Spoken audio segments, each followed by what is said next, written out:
Very different eras. So I feel that way I think the balance is tilted a little more in Rohit's favor in terms of getting there faster. I know Virat and Rohit coincided and played in the same era. But Rohit, I think his stats went viral in terms of his first 87 games and he was averaging about 28 with 200s and suddenly he's got to 10,000 in 241 games. So that from 100 to 200 ODIs was sort of his peak. And just like Sachin also started in the middle order and then moved up the order in ODIs. So as far as I'm concerned, it's different eras. Two new balls, five fielders inside for predominantly the 2010s. From the 2010s October onwards, we've had two new balls. That sort of helped. Also, the invention of T20 cricket has made ODI cricket post a lot more 300 plus scores. So hundreds have come at a faster clip for someone like Rohit Sharma. It's very hard to compare, but being a 90s kid who started playing cricket because of this man, and a lot of people will say the same thing, I can never replace the god of cricket. 18,400 runs. He's also the fastest opener to 8,000 ODI runs, which just tells you the transition that came about. Abhishek, 2013 के बाद Champions Trophy से जब उन्होंने open करना शुरू किया, there was a dramatic turnaround in what Rohit was achieving, and then what he went on to achieve, and then what he could still go on to achieve. Well, I think it also suited his game. Someone who cuts and pulls really well, pulls off the left. I felt once you start opening the innings and for him to get pace on ball from ball one, I think that is something that really suited his style. Because for him, he was always a sketchy starter against spin, and just to have the opportunity then to have seven fielders in the ring all the time was gave him the freedom that he often wanted. And we always discussed this when he was young. When you play domestic cricket, you don't necessarily use the cut and pull as much because the bowlers are different, the lengths are different, the speeds are different. But interestingly, when you play international cricket, the shot that an opener plays the most is the cut and pull. And Rohit's strongest suit is playing those shots, which is why opening the batting just changed his career graph altogether, because suddenly everything that was not so natural to him was natural to him.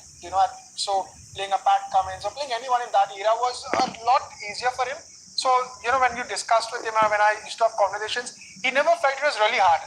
He felt it was harder when spinners used to start the bowling and they used to come and start bowling. But with your field restrictions, that never happened a lot. And conditions obviously got flatter, you got better batting conditions.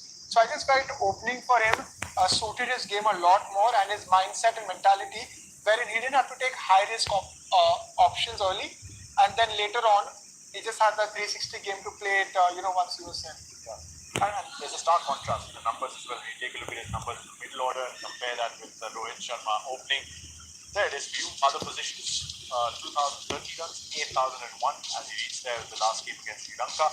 The average is chalk and cheese. Look at the hundreds, 200s batting in the middle order. Other positions, and as an opener, 28 out of those 30 hundreds have come. When he's got to face the new ball up. And that kind of sums up, isn't it? I mean, the captain backing him as an opener, him getting regular opportunities, and him obviously cashing in on those opportunities. Yeah, I think India were sort of struggling at that point as to who would replace the trio Gautam Gambhir, Sehwag, and Sachin Tendulkar.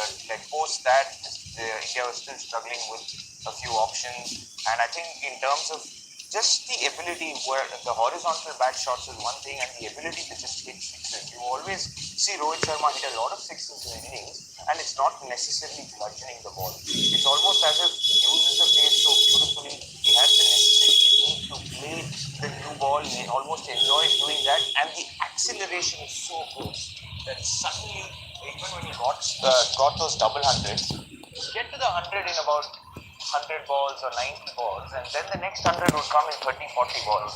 Because that's the kind of impact that Rohit Sharma can do to an opposition in terms of just hitting sixes. And I feel he's a brilliant six hitter, which is what I'd love to see more of. I know he's got 350s here. It's been pretty difficult conditions sometimes to bat at the top of the order.